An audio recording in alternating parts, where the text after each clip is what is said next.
Hey everyone, summertime, pretty freaking hot outside.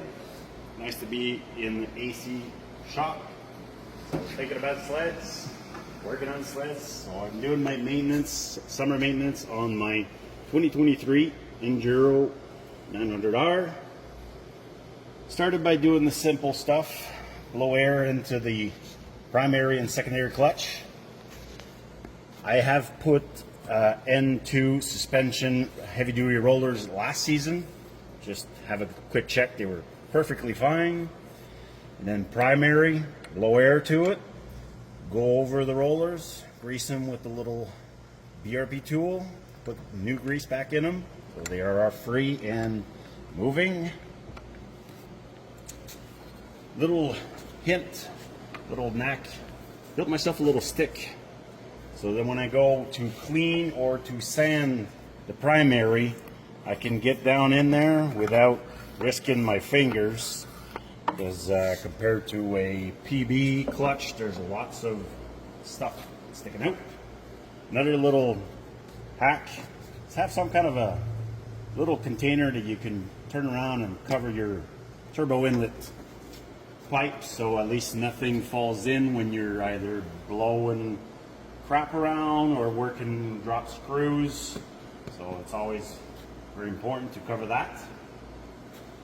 Next thing is to go over every clip of the intercooler inlet charge tubes. Make sure they're all nice and snug.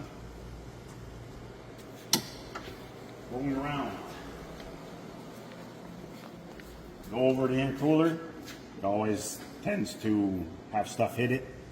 Go straighten up the little radiator fins, and as you can see here, there's two lines that were kind of mushed in. We've realized that the hood, where it sits on, tends to rub into it and really flatten them in, so we'll try and grind some of that out to give some room. We all tend to do also on these machines, since they're turbo, they tend to have a lot of heat in the cab when you're driving around spring riding and 3-4 degrees, heavy, thick, wet snow. We put aluminum tape, cover all the inside of the hood above the engine, and we do the same on the side around the muffler, all up on the side to protect the panel from the heat, all the way down to the bottom. And even a little bit on the underside where the outlet is, because even that part here behind the pipe was starting to wrinkle and starting to melt. And then keep on going around. Standard, just check your press tone. Since I've changed my track, I opened the transfer case, but usually just drop the drain plug, change the oil. But since I had to do the track, I opened everything up, clean all the gears, make sure everything was working well. Did the gas tank pump bag, the little filter bag, and then changed also the inline filter at the same time.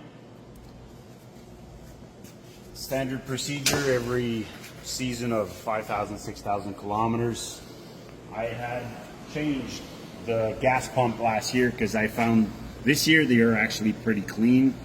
They're fairly decent, as you would expect normally, but last year they were really black, full of powder and debris. So last year I had changed the gas pump itself. Another little hint is when you're putting the pump back in, the gasket on the outside of the pump tends to roll and wrinkle on you when you put it in. If you got gas in it, about half tank, we raised the back end last night and checked this morning to make sure it didn't have any leaks, because that's something unfortunately that happened to us last season. We did the seal to check the filters when we put the new pump in, and then the first ride out it leaked, it emptied the skidoo out in the trailer, so that was a bust. So really good thing is to raise it to check for leaks. Underneath, and went around and put new ice scratchers all around because the old ones were worn out and they were too short. Important also on these is to grind the edges off those little buttons, because unfortunately they tend to grab on stuff, whether it be train tracks or roadsides. Anything that's sixed out, something tends to grab on them. So front and back, the front ones also. And then have a new track from Royal Distributing. They studded later on. Thanks for following us. Good summer. All Snap 99.net.